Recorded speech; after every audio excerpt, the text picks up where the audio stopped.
I've been asked by my church to do a video interview this afternoon, detailing some of the things in my past and how I did not grow up in the church, yet here I am today at 35 years old, continuing to volunteer with various ministries throughout our church, specifically the youth ministry. Work with high schoolers, love my guys, and so I didn't grow up in the church, and they wanted to kind of dive into how I got there. The series is, as I understand it, about how someone else who may be a third, fourth, or fifth generation preacher's kid, and is serving in the same capacity, is aspiring to become a pastor, yet they've lived such a clean life, and we're at the same spot. The amazing thing about it is God's grace allows me to serve and to reach kids in a way that said person never would, because they live such a clean life.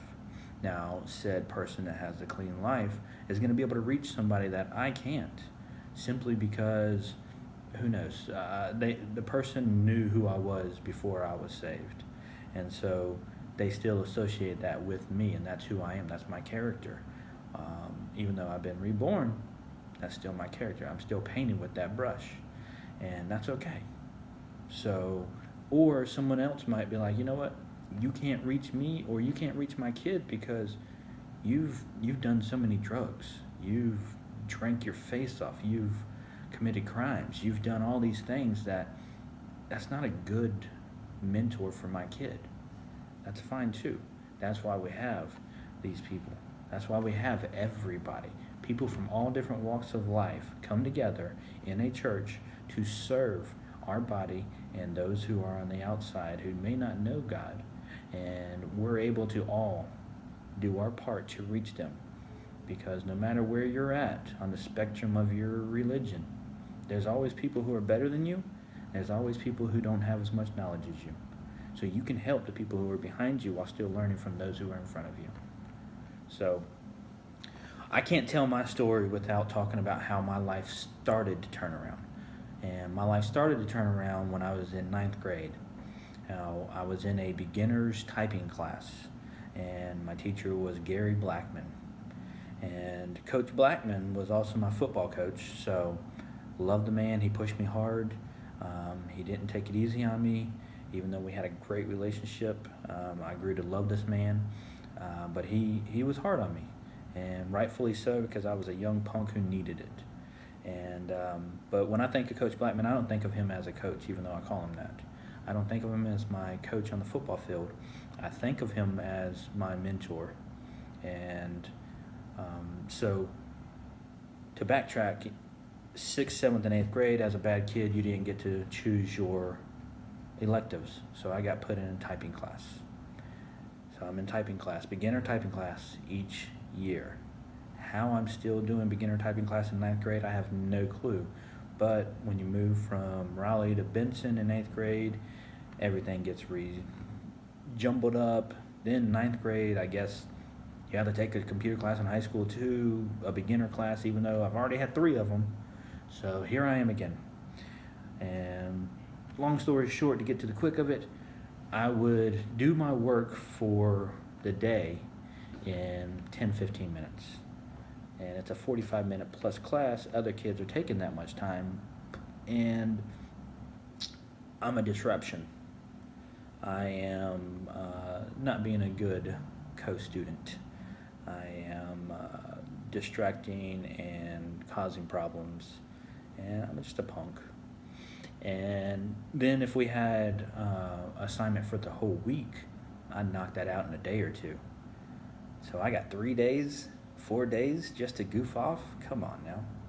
So Coach Blackmon, he would call me up to his desk. We would sit down, we would talk, and he would say all kinds of stuff about, Phil, why are you being like this? Why are you making these decisions? You're better than this. I didn't think I was better than this. I didn't even really take stock to what he was saying. I thought it was funny. Like, man, how does he know this much about all the stuff that I'm doing, all the dirt that I'm putting in? How does he know? So I wore it like a badge of honor. I thought it was cool. I was like, yeah, I'm Mr. Punk. So I didn't realize, we continued talking for the whole school year. And again, I thought it was just a strategy to shut me up and pull me to the side so that the other students didn't get distracted. Him and I could whisper, we could talk the whole class, and everything was good. And I never realized that he was really planting seeds in my life. Now, he wasn't planting Christian seeds because as a teacher, you're not allowed to. He would mention church, but only in passing as far as what he did that weekend or what he was going to do the following week or whatever event he had up. So I knew he was involved, but that wasn't ever a focus of any topic in our conversations. Fast forward to my senior year, and I realized, holy crap, I need to start looking to the future. Everything before that was, there is no future. So start looking toward the future, and I realized, a lot of this future talk is coming from conversations that I had in 9th grade with Coach Blackmon.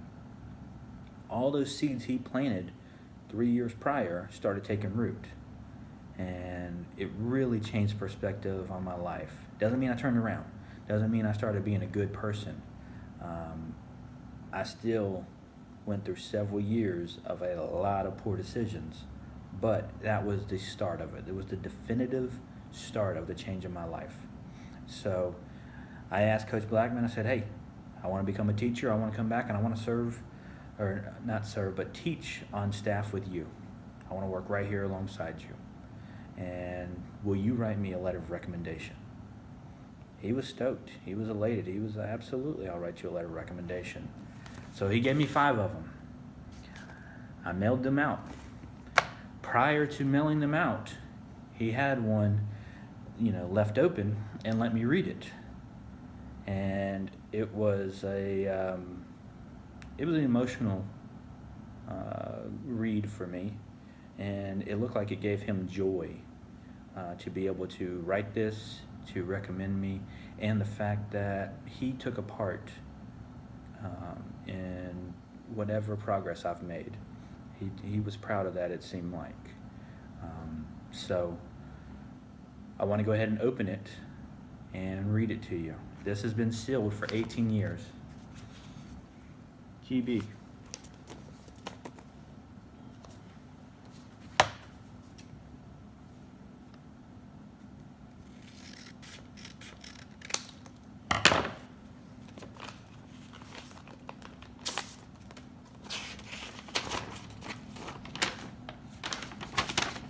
Boom.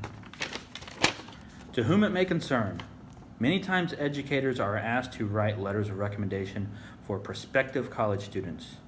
At other times, we seek to write such a letter. This is one of those times. Philip Moore entered South Johnson High School with a reputation as an undisciplined, apathetic gang member. Nothing very bad, but definitely heading in the wrong direction.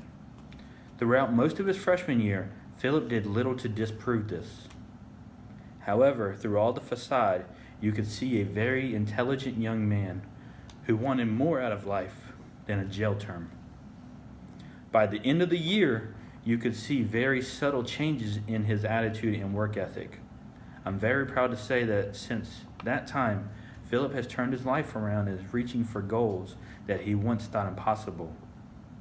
Through teaching him in the classroom and by coaching him on the football field, I have seen a great work ethic and the desire to make something of his life. Given the opportunity, Philip will be an asset to any college campus and one day will make a fine addition to a school system faculty. One of the most pleasing moments of my profession was the day that Philip said he hoped to one day come back to South Johnson and be on the coaching staff and faculty with me.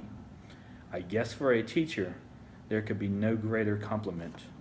Sincerely, Gary Blackmon, South Johnson High School. That sums it up right there. That was the start of the change in my life. And I owe everything to you, Coach Blackmon. Rest in peace. We miss you.